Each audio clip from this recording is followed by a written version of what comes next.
Welcome to it. You're watching #Africa. In the next 15 minutes, we'll be taking a comprehensive look at some of the stories that dominated headlines across the continent. I'm Duduzile Ramela. We start in Nigeria's commercial capital of Lagos. The city has been ranked as the third worst city in the world for humans to live in. This is according to the latest 2018 Global Livability Index report released by the World Bank. The city only outperformed Dhaka in Bangladesh and Damascus in war-torn Syria. Out of an overall score of 100, Lagos was rated at 38.5 points. The rankings based on social stability, healthcare, education, culture and environment, as well as infrastructure. Now, each factor in a city is rated as acceptable, tolerable, uncomfortable, undesirable, or intolerable. And we stay in Nigeria, where single female tenants are struggling to find homes and apartments to lease. Now, this is especially so for women looking for property in upmarket areas. Landlords reportedly ask why they are single while viewing. Ridiculous but true. Some have even been asked to bring a boyfriend or husband along. Now, according to cultural expectations, marriage is a benchmark used to measure decency in Nigeria. Many landlords also believe women do not earn enough to afford rent on their own. And Senegal wants to grow enough rice to cut reliance on imports. The grain is a staple food for millions in the West African country. Faced with surging prices for imports, former President Abdoulaye Wade unveiled plans in 2008 to raise domestic output. Now, this program was extended by the current president. It receives financial support from the World Bank. At least 60% of the population is already working in agriculture. Experts say the use of more arable land is possible for Senegal to achieve self-sufficiency when it comes to food. Now, the passing of Umama Zondeni Sobukwe has once again cast the spotlight on the contribution of women during the days of the struggle. As we continue to celebrate Women's Month, we interrogate why women don't seem to feature prominently on history's political Hall of Fame. I'm joined in studio by Zandi Khadebe from the Black House Collective to help us make sense of this. Thank you very much, Zandi, for joining us. When you mention Igama Lagatatu Robert Sobukwe, you don't have to wonder who he is. However, when you mention Umama Zondeni, a lot of people say, oh, that is Datu Sobukwe's wife, but she was more than that. Indeed. Before I answer that question, I'd like to send a word of condolences from the Black House Collective to the family of the Sobukwe for the loss of an indomitable woman such as Umama Zondeni Sobukwe.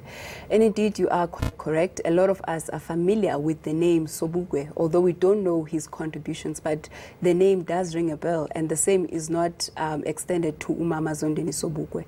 And this is because of, firstly, how we have chosen to write history, how we have chosen to even narrativize the notion of heroes and sheroes, because if you think about what the struggle was about, it was never about individuals. It was about the collective. So whose culture is it to really praise and idolize individuals? Because that practice on its own comes at the expense of the people who've contributed. And Mam Zondeni Sobukwe is such a person who has sacrificed tremendously until the last breath of her life, you know, to a mission that she wanted to realize, a mission that meant that the African child should be liberated. Let's talk about those contributions. I mean, you had the privilege of actually getting to know her, sitting down with her and sharing all of that information. Yes, Mama is a very private person. She lives a very, very humble life. That is why we felt absolutely privileged when she agreed and opened up her home, her door for us to actually come and sit and say to her, Mama, we've heard about Umama Sobukwe, but we don't know you. We don't know the type of activist that you were. And it was indeed within, in between those conversations where we learned the amount of sacrifice that Umama did. And we also got to appreciate that, you know, she was not just the wife of Sobukwe. They met in the struggle. They met as equals because she was an activist, you know, in her own rights. Uba Sobukwe meets Umama when Umama is leading a protest, at a nurses' college, after the nurses felt that, look, the conditions that were treated under are unfair. And one of the nurses was dismissed. Umama stepped in and took on the challenge. A lot of us forget that women come into the struggle as women in themselves before they are married to these prominent men. Right. Yeah. Continentally, does that not seem to be the theme? When you look at the contribution of Ya Asantwa in Ghana, you look at Umamuwini Madikizela Mandela, only in their passing or much later do we say, hey, these women have contributed greatly to the liberation of the continent. I think Africa has a lot of interrogation that it needs to do for itself. Firstly, in terms of how we imagine our liberation, what is it about us that at the moment of independence, we decide to erase women and relegate them permanently into an inferior status? Because we do have a history whereby, Africa was ruled by matriarchs. Women played a prominent role in our history. Even in our languages, we get a sense that, look, the woman was not as inferior. Therefore, for me, the most important thing, or rather for us in South Africa in this moment, we need to interrogate, the tools that we use to liberate ourselves. In other words, the liberation movement. What is it about the liberation movement that, erased not just women, but also a very important factor, the factor of spirituality, because most of our indigenous responses to the affront of colonialism were founded in spirituality, and women were at the center of that. Indeed. You have a special treat for us, a poem. Yes, absolutely. Of Umamu Zondeni. Mama Sobukwe was isolated, but there were again women who refused to be silent. This is such a sister. She's been visiting Umama and spending birthdays with her. She has taken up the challenge to write her into history, and I just want to share this poem. Her name is Busima Qetuka.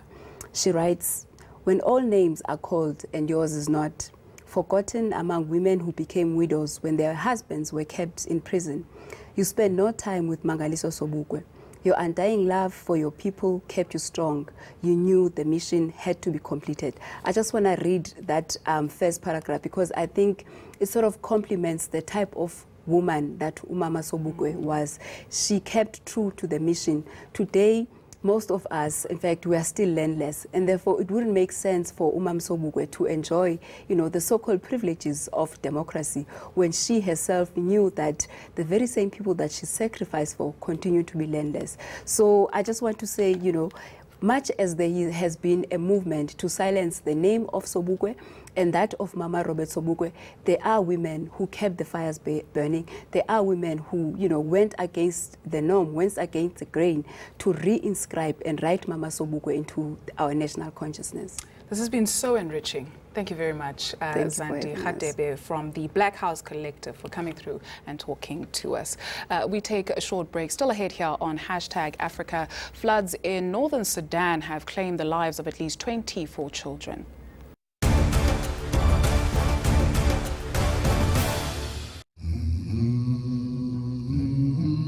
Let Clientele be your support in your time of need. All Clientele funeral plans pay out within 24 hours. We will send 200 Rand airtime when you claim. Plans include grocery, transport, and unveiling benefits.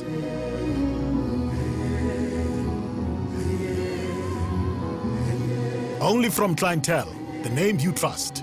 SMS family to 45131 and we'll call you back.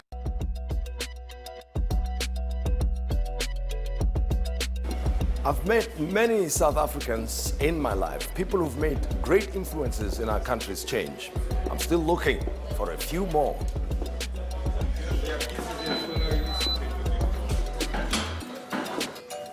Politicians, actors, sporting heroes, academics, they all have a role to play, and they all have something to say. I want to use the Mudisa network to engage with these new influencers, people who are taking our country forward. I want those people, and maybe you are one of them, to be in my network and on my couch.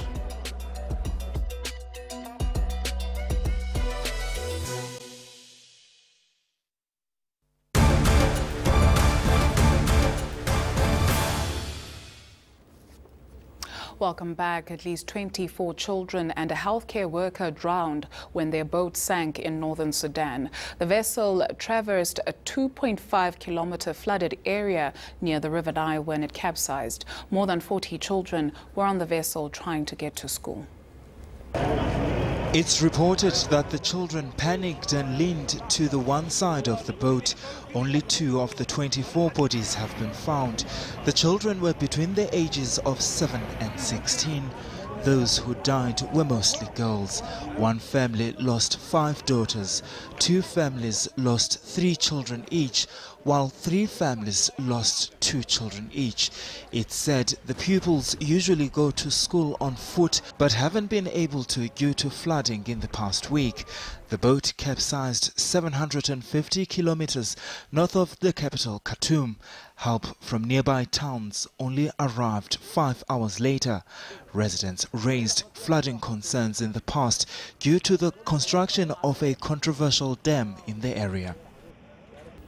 The lengths a mother would go for her children. Get this, a Moroccan mother of 3 gets on the back of her motorcycle and makes her way through the busy streets of Casablanca. She sells homemade food to earn a living for her family. 34-year-old Zubeida Al-Manzali makes a trip to the local street market 3 times a day. She's there to buy supplies for her small food business. Her husband is unemployed, and with economic difficulties in the North African country, she's had to become the breadwinner. Manzali secures the food in her motorcycle basket and makes her way to a small makeshift stand where she earns a living for her family. Despite having occasional odd jobs over the years, nothing has filled her with the same passion as selling food. الحمد لله هادشي اللي كندير فيه أنا فرحانة به حيت نتمحن على هادشي اللي كندير وكندير وليداتي طرف ديال الخبز حلال الحمد لله. Offering fish, meat and other Moroccan delicacies, Manzali's sandwiches range from 12 rands to 37 rands. She earns just over 4,500 rand a month, which is spent on her children, utilities and other household expenses.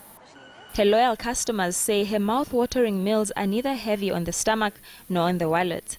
زبيدة كتمارس هاد الهواية الطبخ وهي فنانة في هاد الشيء ديال الطبخ والشهيوات وكنطلب من الله سبحانه يجود عليها ودير شي محل ديالها دير شي مشروع ومن الناحية ديال الماكلة ديالها راها جد مزيانة والثمن تا هو مزيان متناول الجميع. Manzali says she's had a lot of encouragement from people who support the idea of a woman driving a motorcycle. But that is not the end for this ambitious woman. She now hopes to expand her business by buying more motorcycles and getting a team of young people to work with her to cover more areas. Let's take a look now at what's been trending on social media. Hashtag Free Samuel Ongundipe has been trending. He's a journalist who's been held by Nigerian police. Now, he's refusing to reveal the source of his story on the invasion of the National Assembly by operatives of the Department of State Services. And reaction to that on social media coming thick and fast. A hippo has been shot in Kenya after it killed a Taiwanese tourist. The tourist was taking pictures when he was attacked at the famous Lake Naivasha. And that's it from us for now. Do stay tuned to ENCA for all the latest news. Take care and goodbye.